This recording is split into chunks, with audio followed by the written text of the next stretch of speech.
Madame la secrétaire générale, toujours un enchantement de vous retrouver. Mesdames, Messieurs les ministres, les ambassadeurs, les présidents et tous distingués invités, je suis extrêmement heureux. Et ma réponse à ta question, Marc, est peut-être un tout petit peu plus optimiste que la moyenne.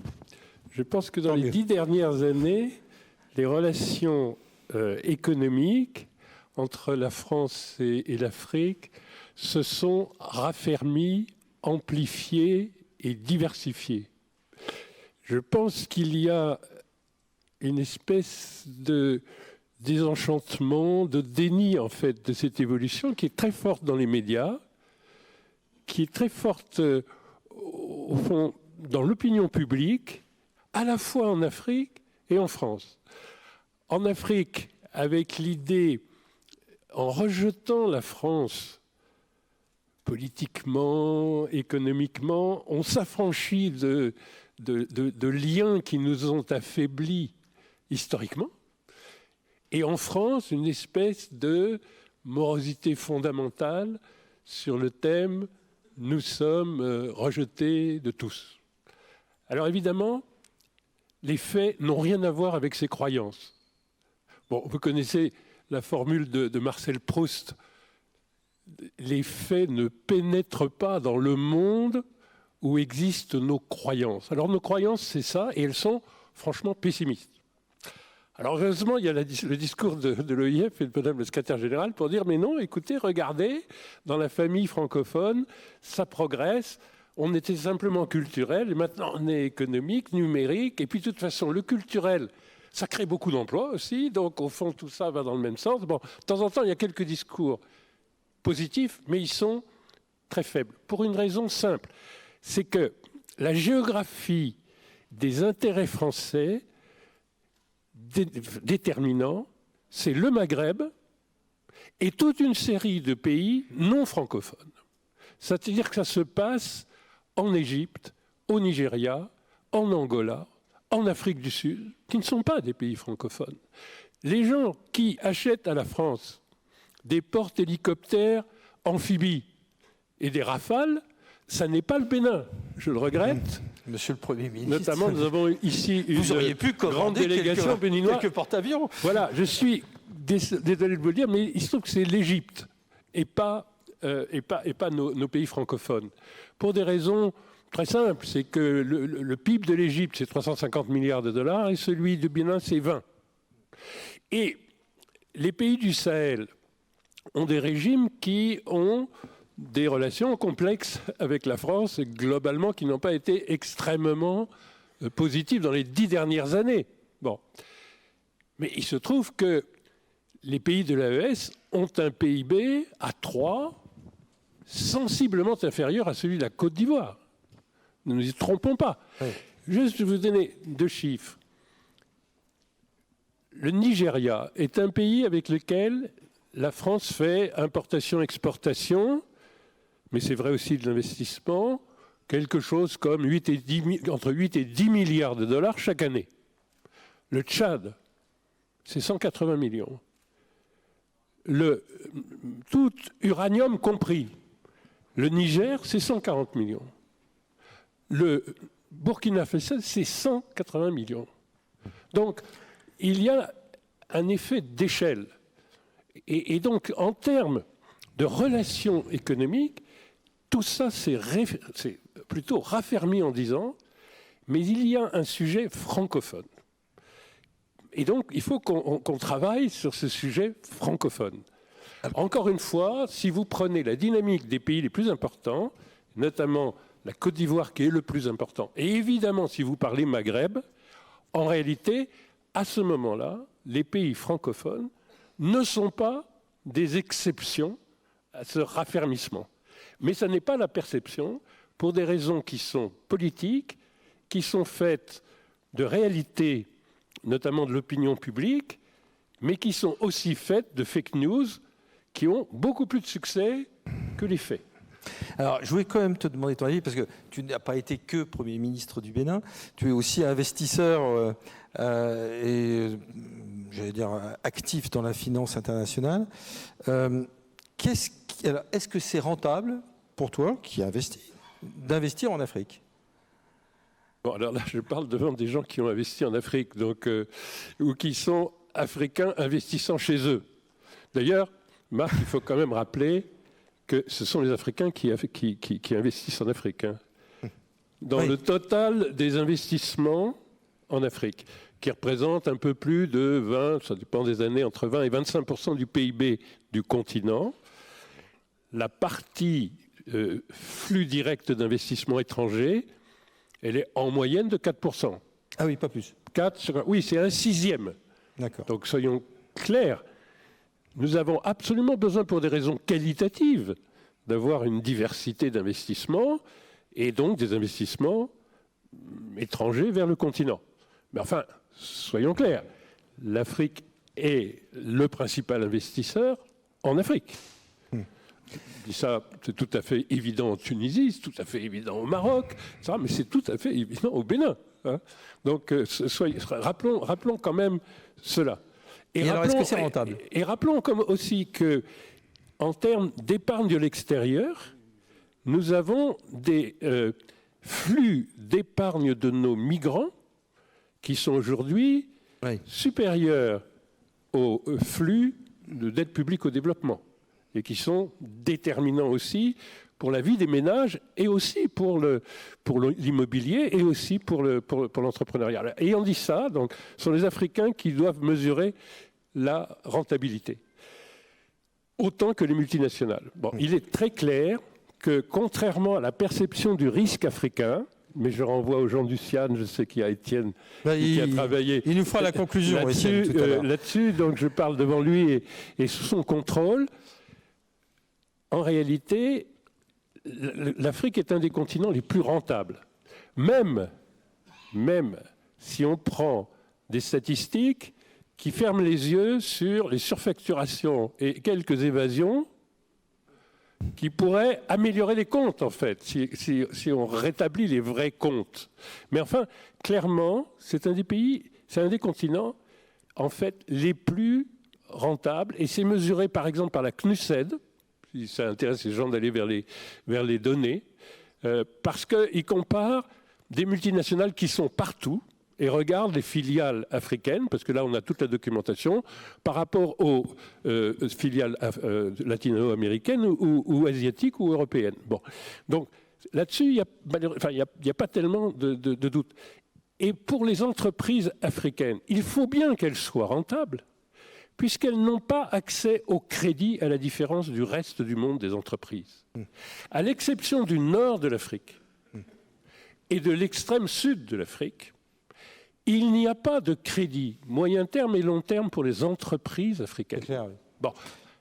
Et donc, ça veut dire que c'est le continent qui s'autofinance le plus. C'est l'autofinancement qui naît la performance. Il n'y aurait pas une croissance de l'Afrique de 3-4%. Dans des pays comme le mien, maintenant, on est plutôt accroché à 6-7%.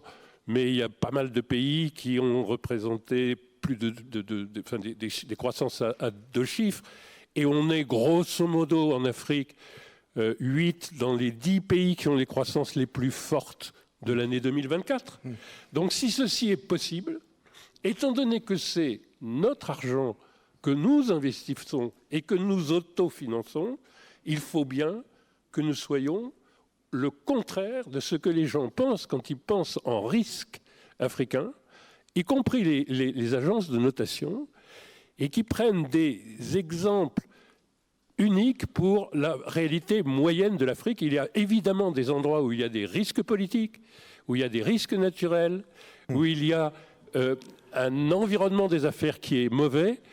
Ils sont tout à fait l'exception, mais parfois ils sont perçus comme la moyenne africaine. Ça n'est pas la moyenne africaine. Merci Lionel. Alors, j'ai presque posé la même question à un autre chef d'entreprise qui est juste à côté de toi, puisque M. Eken, qui est le président de la Chambre permanente des chambres consulaires d'Afrique, vous êtes aussi chef d'entreprise quand même. Quel est votre secteur, rappelez-nous? C'est bon, il marche. Hein, il marche. Allô, vous m'entendez? Oui, très bien. Alors, je voudrais d'abord remercier l'AIRF qui nous a invités à cette association et puis la CPCCAF également. Donc, je suis. Donc vous êtes président de la CPCCAF. Je suis président de la CPCCAF et en même temps président de la Chambre de commerce d'industrie, des mines et de l'artisanat du Cameroun. Bon, alors, l'entreprise en elle-même se porte bien, je pense. Oui, parfait, parfait. Je suis dans la transformation agro-industrielle et plusieurs autres activités. Voilà. Très bien. Du côté des chambres consulaires, votre objectif et le défi que vous vous fixez dans l'espace francophone, quel est ce défi? Alors écoutez, je vais m'attacher à répondre à cette question. Le défi économique est-il convergent? Je vais me permettre d'être réaliste pour une question aussi précise. Nous sommes ici entre nous, dans la francophonie, donc on peut se dire une certaine vérité. La réponse pour moi, c'est non. Il n'y a pas de convergence. Et je vais expliquer cela en deux étapes. D'abord la perception et deuxièmement ce que la CPCCAF propose comme solution. Alors je me suis permis de faire une expérience personnelle. Vous prenez une carte de MapMonde, vous essayez de mettre en point rouge la présence de la France, la présence de la francophonie, et vous atteignez exactement ce que Madame la secrétaire générale venait d'expliquer ici. La France a une position géographique, une position économique, une position dynamique qu'aucune autre puissance n'a dans le monde. Même les 6 premières puissances, que sont les États-Unis, la Chine, l'Allemagne, l'Angleterre, l'Inde, le Japon, n'ont pas cette possibilité. Alors on peut se poser la question, pourquoi avec cette situation, la francophonie n'est pas la première puissance mondiale? Elle devrait l'être. Et alors? Alors je m'adresse un peu à la France qui était au XVIIIe siècle la première puissance du monde et qui est aujourd'hui la 7e. Il nous semble qu'il n'y a pas cette convergence économique dont nous demandons. À la CPCCAF, j'explique un peu ce que c'est que la CPCCAF, c'est la conférence permanente des chambres consulaires africaines et francophones. Nous sommes installés dans les mêmes pays que vous, Madame la secrétaire générale, 24 pays, et nous sommes divisés en 6 régions, la région Europe, autour de la France, la région Amérique, autour du Canada, et la zone Afrique du Nord, Afrique de l'Ouest, Afrique centrale et Afrique de l'Est. Nous couvrons ainsi les 24 pays avec 20 en Afrique. Et alors, qu'est-ce que vous faites plus de 8 millions, nous faisons une coopération économique entre ces différentes chambres. Alors, nous avons pensé que pour qu'il y ait une convergence politique, pour qu'on puisse déplacer les lignes, il faut qu'il y ait ce que nous appelons un co-investissement. Qu'à travers tous ces grands pays de la francophonie, qu'il y ait une chaîne de valeur dans les investissements et pouvoir transformer ce que M. le Président Zizou venait de dire ici, toutes les matières premières avec un co-investissement venant de l'Europe. Nous pensons qu'il faut avoir cette coopération verticale et horizontale, transfert de connaissances. Aujourd'hui, Monsieur le Président vient de parler de financement. Il me semble que ce ne soit pas véritablement aujourd'hui cette difficulté qui existe. Je pense qu'il existe des fonds au niveau de l'Afrique et qu'il existe la connaissance au niveau de la France, au niveau de l'Europe. Nous venons de faire un programme qui s'appelle Archipelago avec l'Union européenne. Nous avons formé plus de 10 500 jeunes en Afrique dans 9 pays. Et en cela, nous avons fait ce qu'on appelle la coopération, les échanges, en amenant les techniciens, les connaissances de l'Europe vers l'Afrique. Donc pour vous, c'est sur des programmes comme cela qu'il faut continuer à faire perdurer. Archipelago, je crois que c'est fini. Il y en a un autre qui va arriver? Pardon? Il y a un autre programme qui va arriver qui pour suivre. Oui, il y a le programme de compagnonnage que nous essayons de faire au niveau de la CPCCAF en essayant d'amener les entreprises européennes vers l'Afrique pour échanger avec les jeunes. Donc pour nous, effectivement, il faut qu'il y ait un transfert de connaissances, un co-investissement avec l'Europe et particulièrement avec la France. En essayant, je peux dire qu'après, pendant longtemps, la France, sur le plan économique, a été, je peux dire, fiancée avec les entreprises en Afrique, mais il n'y a pas eu de mariage en tant que tel. Ok, donc vous prenez le mariage, la coopération, le compagnonnage. Quand on a préparé, vous avez dit le mot compagnonnage. J'ai trouvé que c'était un très beau mot. Et honnêtement, c'est peut-être ce qu'il faut effectivement qu'on développe ensemble. Merci, Monsieur le Président. Tarak, bonjour, prends ton micro. Je vous présente Tarak Cherif, qui est président de Connect International, qui est président d'une très belle entreprise, peut-être une des plus belles entreprises tunisiennes. Plusieurs entreprises, oui, bien sûr. Alors, ça marche si tu mets ton micro un peu près de toi. Bon, la Tunisie, c'est un peu un pilier de la francophonie, hein, parce qu'il y a une histoire entre la France et la Tunisie qui est ancienne. Est-ce qu'elle n'est pas un peu en train de s'user là aujourd'hui? Est-ce qu'elle n'est pas en train de se distancier? La Tunisie? Oui. Ah, sûrement pas. En tout cas, ce n'est pas moi qui va vous dire le contraire. Non, la Tunisie est très proche de l'Afrique. Moi, je passe ma vie, j'ai passé ma vie et je continue à le faire en arpentant un peu tous les pays africains à double titre, parce que j'étais, comme vous le savez, président de la Confédération africaine de tennis et membre du Comité olympique international de tennis. Donc, je faisais tous les pays africains, mais je suis le plus grand exportateur de produits industriels sur l'Afrique. Donc, non, la Tunisie est toujours présente. Et d'ailleurs, je confirme ce qui a été dit par M. le Premier ministre. Il y a une grande appétence au niveau des pays africains pour les pays francophones, en tout cas pour les entreprises francophones. Mais le problème, c'est qu'il y a un mindset qui a changé. Et je crois qu'au niveau de l'Europe, en tout cas au niveau de la France, il n'y a pas eu la compréhension que les pays africains aujourd'hui veulent s'industrialiser, veulent avoir des emplois sur place, veulent avoir des investissements sur place. Et ce n'est pas le sentiment que j'ai, ce n'est pas quelque chose qui est compris, ce n'est pas quelque chose qui est en tout cas dans la réalité. Ce qu'on voit, bien au contraire, quand on voit aujourd'hui au niveau des banques françaises un désengagement, permettez-moi de poser la question, il y a quelque chose il y a un problème. En tout cas au niveau des opérateurs économiques, permettez-moi, moi je suis opérateur économique, je ne suis pas politique, donc je dis les choses comme je les vis tous les jours avec mes partenaires. C'est quelque chose qui n'est pas compris. Bien au contraire, aujourd'hui, et je souscris à ce qui a été dit par M. le Premier ministre, au niveau des pays africains, il y a un problème de financement, et en tout cas un problème de financement à long terme, c'est une réalité, parce que nous sommes investisseurs en Afrique, donc je sais de quoi je parle. Et simultanément, vous avez un désengagement d'un certain nombre de banques françaises, y compris en Tunisie. Donc c'est quelque chose qui n'est pas compris. Alors, je pense qu'il y a un effort à faire et il y a une compréhension qui doit être faite. Et l'OIF, puisque je profite de l'occasion, Madame la secrétaire générale est présente, je crois qu'il y a un travail à faire à ce niveau. Il y a quand même plus d'un millier, je ne sais pas combien il y en a exactement, mais d'entreprises françaises qui sont implantées déjà en Tunisie. 1600. 1600, ce qui est déjà énorme. Hein. Mais je ne parle pas de la Tunisie.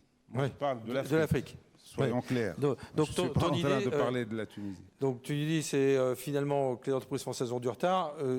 Vous, par contre, Tunisiens, vous allez en Afrique en permanence? Moi, j'ai 2 investissements en Afrique. Oui. Donc en fait, c'est à travers vous. 2 usines. C'est à travers vous qu'il faudrait qu'on aille en Afrique. Vous avez un rôle d'intermédiaire, de go-between. Pourquoi pas? Pourquoi pas? Ça dépend de la taille des entreprises. Les multinationales aujourd'hui, à part quelques secteurs, ne sont pas très portées sur l'Afrique, à mon avis. C'est le sentiment que j'ai. Les petites, moyennes entreprises françaises et européennes, oui. Le sont plus. Le sont plus. Parce que bon, il y a une peur qui s'est installée. Généralement, quand il y a un problème dans un pays africain, on généralise pour toute l'Afrique. Mais bon, ce n'est pas le cas. Donc c'est plus le beaucoup de choses terrain de jeu des PME, PMI quand même, l'Afrique. Oui, beaucoup plus. Et beaucoup plus de partenariats.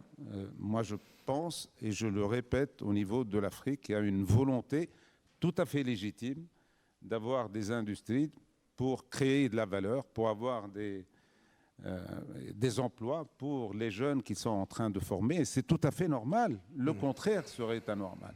Si vous regardez aujourd'hui d'autres nationalités d'entreprises qui s'implantent en Afrique, c'est ce qu'elles essaient de donner.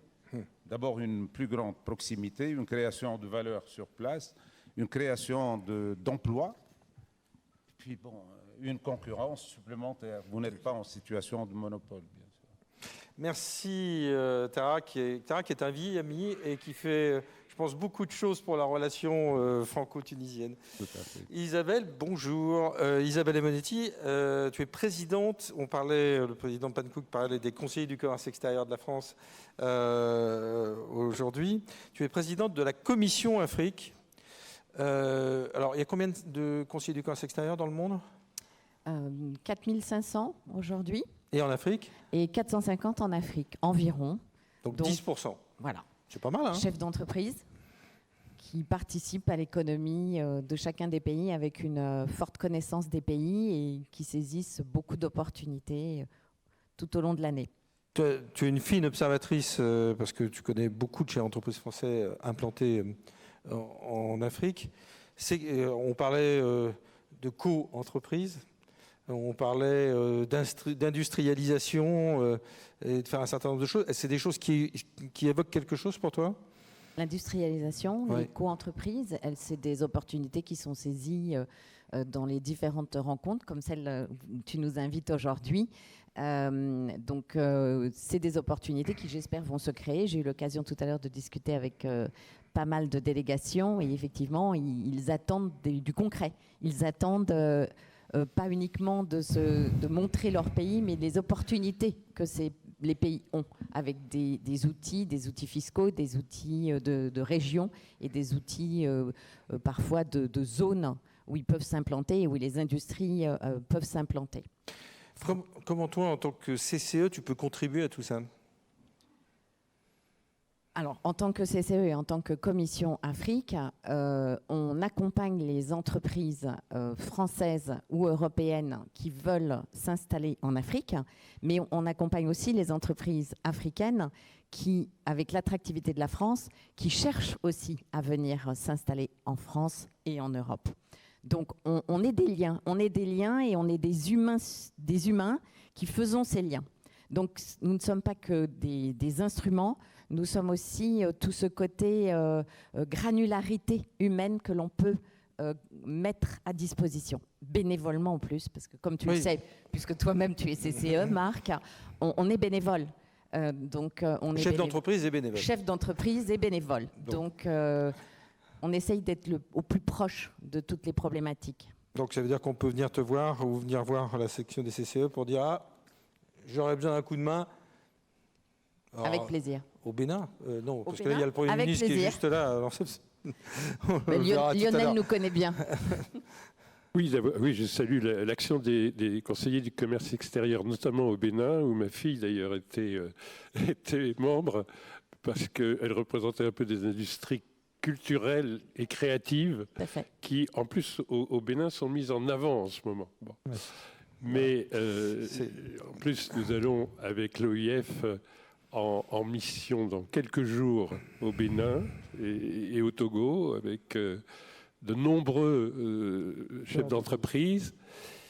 Et il faut être optimiste parce que, si vous voulez, on ne se baigne jamais deux fois dans le même fleuve. Alors, il y a un fleuve de la croissance africaine et de l'industrialisation, ça va très vite.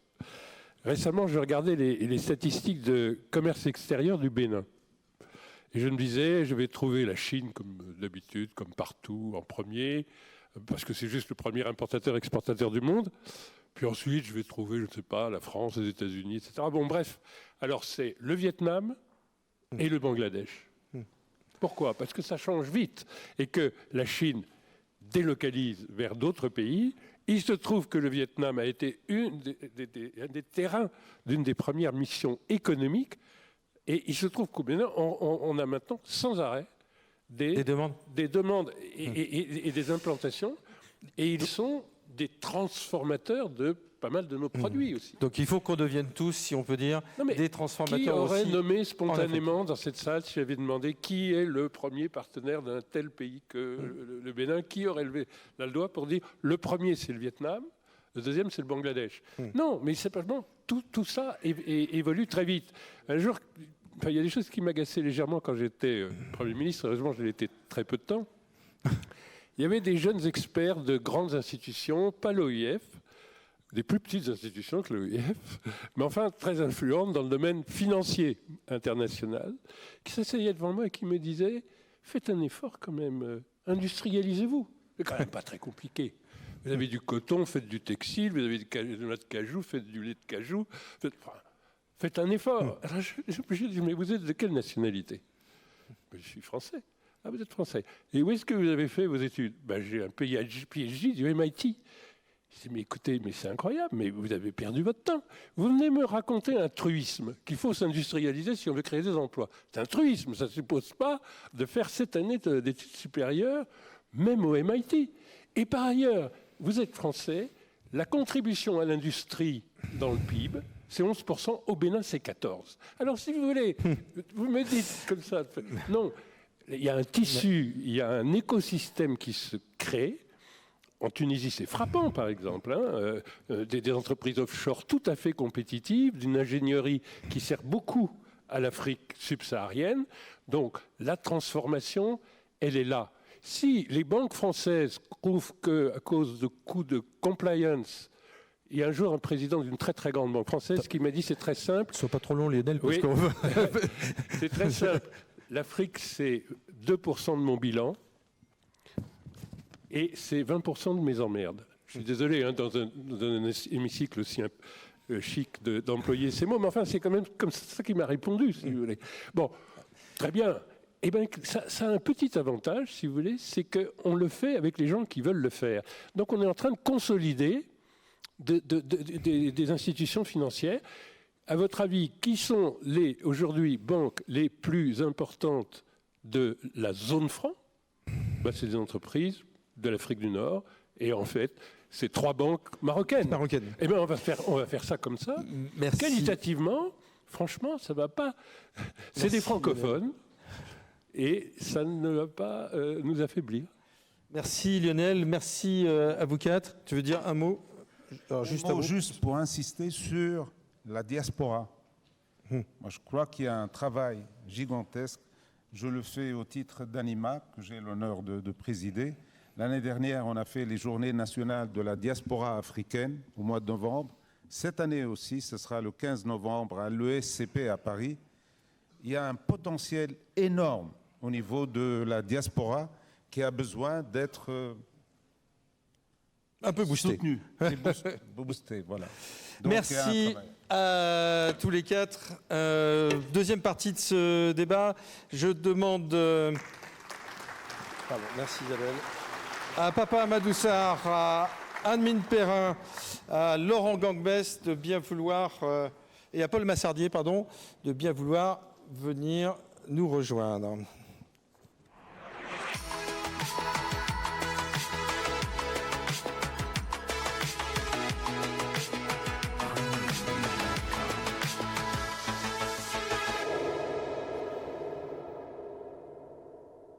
Un béninois en chasse un autre. Assieds-toi. Paul, assieds-toi. Anne-Mine, mets-toi là. Papa Amadou Sarr de l'AFD. Est-il là? Bon, eh ben, il nous rejoindra, Monsieur Sarr, si il arrive en cours de route. Ah! Comment allez-vous? Mettez-vous là. Bon, alors, je vais commencer par vous, puisque vous avez un micro qui est juste sous vous, je crois, ou juste derrière vous. Merci d'être venu. Je ne vous avais pas pu vous saluer jusqu'à maintenant, donc je ne savais pas si vous étiez là. Vous avez un passé, parce que vous avez été ministre, vous êtes d'origine sénégalaise, mais aujourd'hui, vous êtes membre du COMEX de l'AFD, de l'Agence française de développement. On en a parlé tout à l'heure, qui est un acteur un peu important quand même en Afrique, parce que je pense que vous faites pas mal de choses. Vous continuez à en faire beaucoup là aujourd'hui? Toujours. Ça marche. On fait à peu près, de manière globale, à peu près 12 milliards d'euros par an d'engagement dans le monde, et la moitié sur l'Afrique. Et aujourd'hui, avec le dernier conseil présidentiel pour l'investissement que le président Macron a tenu en avril, le 4 avril 2025. La priorité à l'Afrique a été reconfirmée.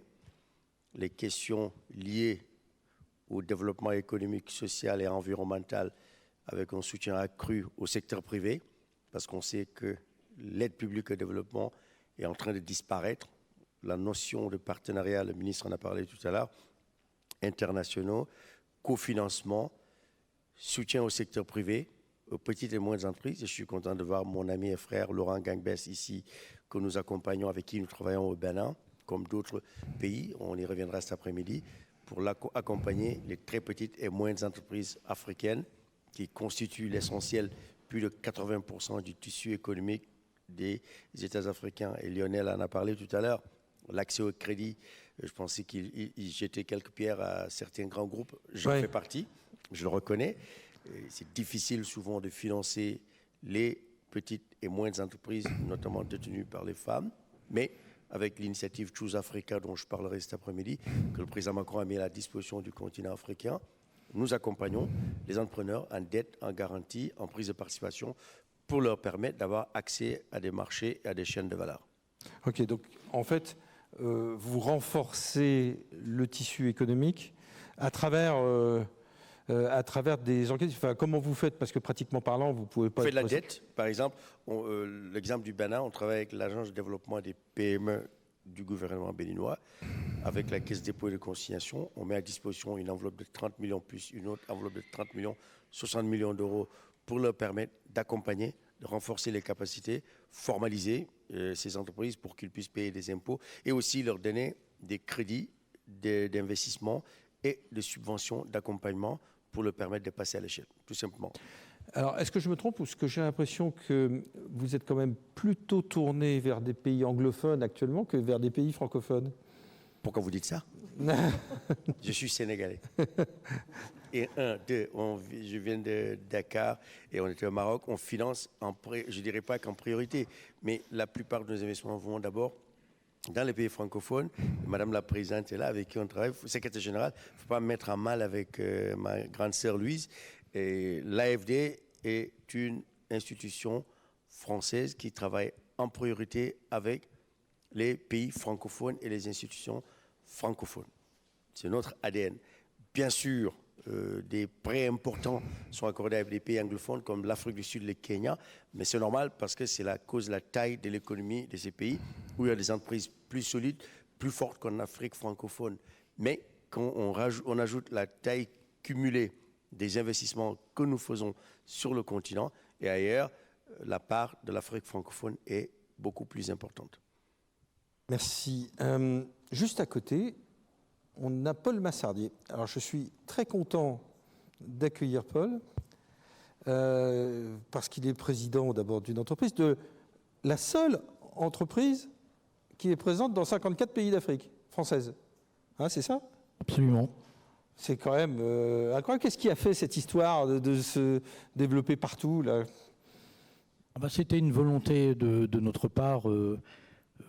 La première création, ça a été en 1993, donc maintenant ça fait 32 ans que nous développons sur le continent africain. Nous avons commencé, alors l'entreprise, c'est l'entreprise Mobilitas, présentée d'abord. Nous développons différentes activités. La première activité que nous avons développée, et c'est dans les années 93, c'est le déménagement international. Et puis, très vite, nous sommes passés sur d'autres activités, notamment l'archivage physique numérique. La relocation, l'aide à la mobilité, pour accompagner donc les personnes qui bougent sur ce continent. Et récemment, nous sommes développés sur la partie patrimoniale, la protection et la valorisation du patrimoine. Très bien. Alors, présence partout, est-ce que, parce qu'on parlait tout à l'heure d'industrialisation, d'investissement, est-ce que vous continuez, vous, à investir en Afrique? Parce qu'on entend parler de la Société Générale qui se retire. On a beaucoup daubé sur les banques aujourd'hui. Hein. Vous, en tant qu'entreprise, est-ce que vous continuez, Paul, à investir sur l'Afrique? Alors nous investissons plus que jamais sur l'Afrique. Et c'est vraiment une passion que nous avons de ce continent. Nous l'avons commencé en 93, comme je l'ai dit. plutôt en, comme on dit, en asset light au départ. Et maintenant, avec le développement du métier de l'archivage physique et numérique entre-temps, là, nous investissons sur du foncier. Et nous investissons de façon très importante dans la partie foncière pour développer ces activités. Plus que jamais. Et comme on l'a dit, nous sommes présents dans les 54 pays. Pour l'instant, on ne développait pas toutes les activités que j'ai décrites sur ces 54 pays, mais maintenant, de plus en plus, dans chaque entité, nous retrouvons toutes ces activités, ces 5 activités différentes. Et donc, nous croyons, nous, sur ce continent africain. Je suis aussi conseiller du commerce extérieur de la France. Il y en a beaucoup. Ici, on est fortement représenté. Absolument. Et effectivement, on constate quand même un retrait des entreprises françaises sur ce continent, ce qui est assez déplorable. Je viendrai un peu tout à l'heure sur les forces et faiblesses des entreprises françaises sur ce continent, justement. Mais nous, notre volonté, c'est effectivement de continuer à se développer parce qu'on croit sur ce continent, on croit dans les différents pays, pas simplement sur les pays francophones, évidemment, puisqu'on est dans 54 pays, sur tous les pays anglophones, néerlandophones, lusophones, etc. Donc ça, c'est très important. Et surtout un point extrêmement important, c'est qu'on investit de plus en plus dans les hommes et les femmes africaines. Et depuis maintenant presque de 32 ans, nous avons formé les c'est ça le secret de la réussite. Voilà, c'est une partie de notre réussite, de notre présence sur le continent. C'est que nous formons depuis maintenant 32 ans des personnes africaines, des cadres africaines, notamment beaucoup de femmes africaines, qui maintenant, je peux le dire à l'instant T, 40% de nos managers sont des Africains et 80% des femmes africaines. Si tu avais un conseil à donner aux entrepreneurs français qui sont ici, ce serait lequel pour aller en Afrique? Il faut continuer à s'investir sur le continent africain, c'est clair. Il y a des opportunités très importantes dans tous les domaines, c'est clair. Mais non plus, il ne faut pas y aller comme ça. Il faut avoir les clés. Il faut connaître les clés d'accès dans ces marchés. C'est-à-dire ? Il faut faire attention. Avec qui on traite ? Avec qui on traite, effectivement. Il faut former le personnel, il faut apprendre le personnel. Notamment quand je prends le développement de la protection et la valorisation du patrimoine. Il y a beaucoup de patrimoine en Afrique. Nous avons, nous, en France, l'expertise, la connaissance.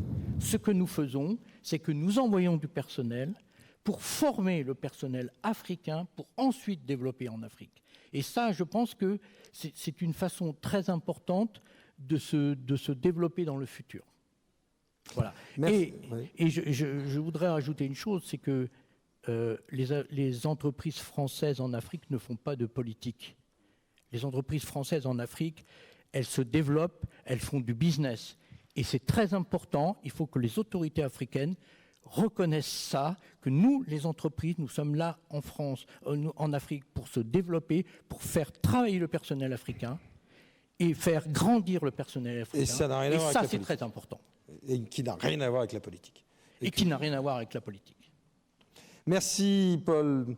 Eh ben, en bonne transition, on parlait de formation, la transition est excellente. Je vous présente Anne-Mine Perrin, qui est présidente de Digital Skills Fabric, ou Foundation, qu'est-ce qu'on dit, Foundation ou Fabric? On est en train de transiter, mais Digital Skills Foundation. Bon, vous avez été plusieurs fois primé dans votre engagement, Anne-Mine. Bon, on va se tutoyer parce qu'on se connaît bien dans la vie, donc ça serait idiot. Alors, on parlait de formation. Vous êtes une entreprise à mission. Et c'est quoi votre mission? Alors, notre mission, au départ, c'est l'inclusion. Et moi, je crois profondément à l'inclusion de tout le monde. D'accord ? Donc, au départ, c'est l'inclusion de tout le monde pour avoir la liberté de choisir son avenir. Alors, ça sonne très bien. Hein. Ouais. Ça, c'est vraiment... C'est les grands mots, je sais. Et on fait ça comment?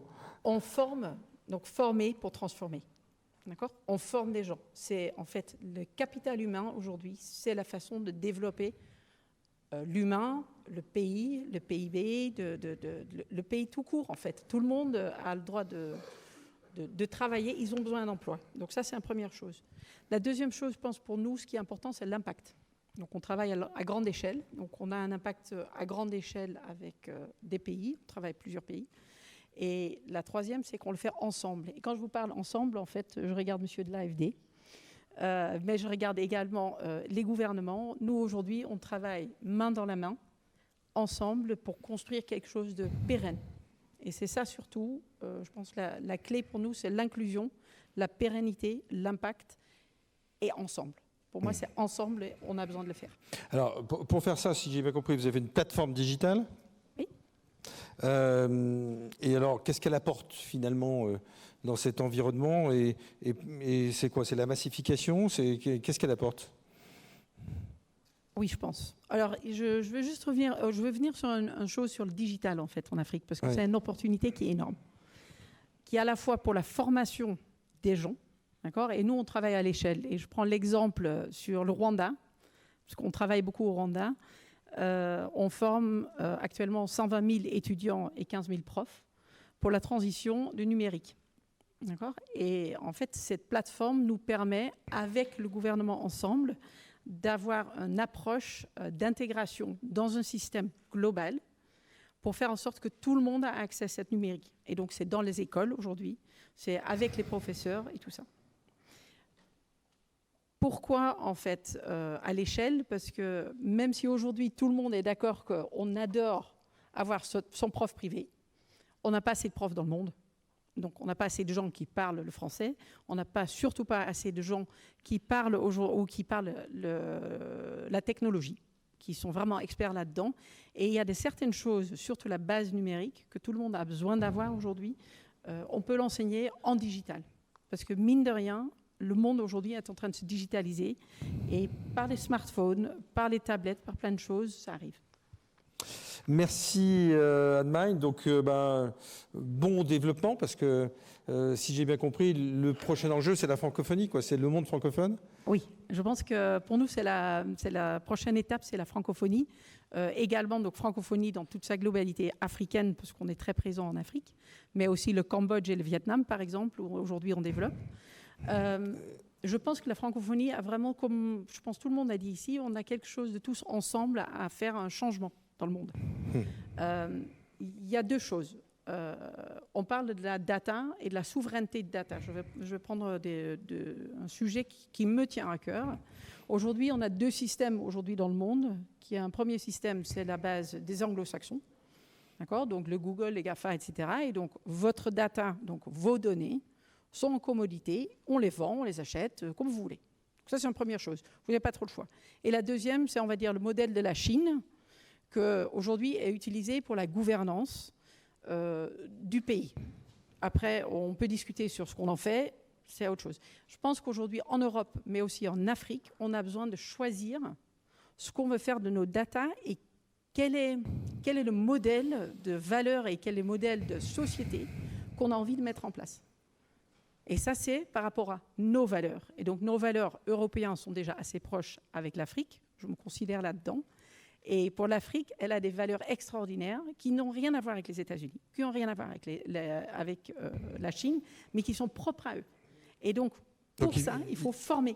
Il faut qu'on construise notre propre modèle. Notre propre modèle, ce qui est bien pour nos sociétés et qui nous fait du bien. Et ce qu'on a envie de prôner comme valeur. Merci Anne-Maï. Je vais donner la parole maintenant à Laurent Gangbès. Laurent, merci de ton implication ici, parce que je crois qu'il est allumé normalement, non? Non, alors tu l'as peut-être éteint, voilà. Encore une fois, et ce qui m'intéressait, c'était d'avoir un retour inversé, en fait. Parce que tu connais bien le monde de l'entreprise ici au Bénin. Quels sont, à ton avis, les défis pour toi de la francophonie vue du Bénin? Alors, bonjour à toutes et à tous. Un spécial bonjour au secrétaire général de l'OIF, que j'ai connu lorsqu'elle était dans d'autres fonctions, ministre des Affaires étrangères du Rwanda. Merci de votre présence à toutes et à tous. Je suis le directeur général de l'Agence de développement des petites et moyennes entreprises du Bénin. Et pour moi, la francophonie doit nous permettre, nous partageons une même langue, nous partageons, je pense, des valeurs. Et je pense que la francophonie, d'un point de vue économique, doit permettre à l'ensemble des acteurs économiques de nos pays de pouvoir travailler à chacun à développer son activité, c'est-à-dire nous devons considérer que nous sommes dans un bloc, dans une approche qui nous différencie en fait des autres blocs. Et comme l'a dit un panéliste tout à l'heure, le monde est en train de changer sous nos yeux. Et nous voyons émerger en fait une sorte de démondialisation et une sorte de suspicion et de repli sur soi. La francophonie doit nous permettre, au contraire, d'affirmer notre croyance que la culture, la langue peut rapprocher les peuples et rapprocher les économies. Et moi, j'en suis complètement persuadé, même si, parfois, les discours ne permettent pas de passer aux actes. Je voudrais, Marc, si tu le permets, faire état en fait d'une anecdote. Nous sommes tous de la grande famille francophone. Nous travaillons tous pour le développement de nos économies. Nous travaillons tous pour le développement de nos entreprises. Et pourtant, ça a été un parcours du combattant de faire venir des PME qui ont pignon sur rue dans nos pays pour les faire venir ici. Pourtant, nous prenons ce discours d'intégration économique, de développement des PME, et l'AFD, avec laquelle nous travaillons de manière très forte au Bénin, et qui sont vraiment des partenaires qui nous accompagnent au quotidien,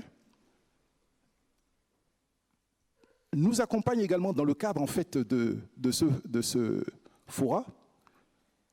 Mais nous avons eu du mal, avec des entreprises accompagnées par l'AFD, à les faire venir ici. Et pourtant, on parle de francophonie.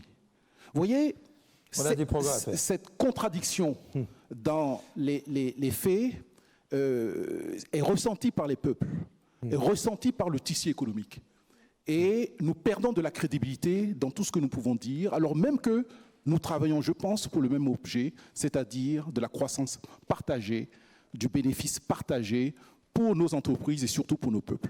On a pas mal parlé d'industrialisation. Je pense que c'est un sujet qui tient particulièrement à cœur, Laurent, parce que je ne vois pas trop comment on peut faire du développement économique dans un pays s'il n'y a pas un minimum d'investissement et d'industrialisation du pays. Pourtant, j'ai l'impression qu'au Bénin, on écoutait Lionel tout à l'heure, c'est quand même pas tout à fait le monde francophone qui investit. Non, justement, voilà une autre contradiction. Le Bénin s'est engagé dans une réforme structurelle de son économie. Nous étions en fait un pays où nous produisions, premier pays producteur de coton, deuxième pays producteur de noix de cajou, un pays important dans la production de karité, pays stratégique entre tout cet ensemble. C'est une porte d'entrée en fait vers l'Afrique subsaharienne, avec le géant du Nigeria, 250 millions à côté, et tous les pays. Et j'insiste sur le fait qu'il n'y a pas de frontière. La frontière n'est que sur les cartes. Mais concrètement, les peuples sont des deux côtés en fait des différentes frontières. Donc le Bénin est une plateforme. Et nous nous sommes engagés en fait depuis 2016, depuis l'avènement du gouvernement du président Patrice Talon, nous sommes engagés en fait dans une restructuration complète de notre économie. Nous voulons limiter en fait l'aspect commerce et surtout développer l'industrie. Et c'est ce que nous avons fait. Nous avons une vaste zone d'industrie de 10 000 hectares. Mais dans cette zone, nous accueillons, et dans cette zone, il n'y a pas de taxes, il n'y a pas d'impôts, il n'y a strictement rien. C'est une free zone. Ce que nous recherchons dans cette zone, c'est le transfert de compétences, c'est de l'emploi pour nos jeunes. Et nous n'avons aucune entreprise française installée. Aucune. Nous avons des demandes du Vietnam. Nous avons des demandes de l'Inde. Nous avons des demandes de la Chine. Mais tu veux en avoir aujourd'hui. Mais j'espère bien. J'espère bien. Et à chaque fois que je suis dans un fora, j'insiste sur le fait qu'aucune entreprise française n'a souhaité s'installer dans la zone industrielle de Glodjikbe. Et donc, pour nous, lorsqu'on parle de francophonie, je me dis déjà, à ce niveau-là, il y a une difficulté. Et pourtant, les mêmes entreprises françaises sont en Chine, sont installées en Chine, sont installées en fait dans d'autres pays, alors qu'elles ont la possibilité à 6 heures de Paris de pouvoir s'installer et développer en fait une industrie. Nous avons des entreprises tunisiennes qui s'installent dans notre pays. Et nous bénéficions également de l'expertise technique en fait des Tunisiens, parce que beaucoup de boîtes de consultants tunisiens travaillent aujourd'hui dans notre pays. Ça, c'est un appel au peuple. Hein. Donc maintenant, vous le savez. Merci, merci à vous quatre. Vous restez assis. Je vais demander à Étienne Giros de bien vouloir nous apporter la conclusion de ce colloque. Étienne, tu es le président du CIAN. On a parlé de toi tout à l'heure. Tiens, viens à côté de moi là. Président du CIAN, bon, vous connaissez tous en fait, parce que Étienne, il connaît tout le monde. Hein, c'est incroyable. Alors, Étienne, il vient d'écrire un livre qui s'appelle ah bah, c'est gentil.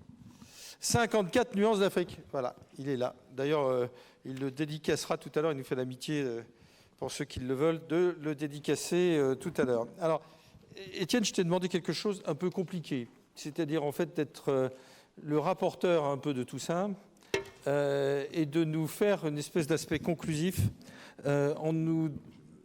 Ah bah, tu veux te mettre à... Allez, mets-toi...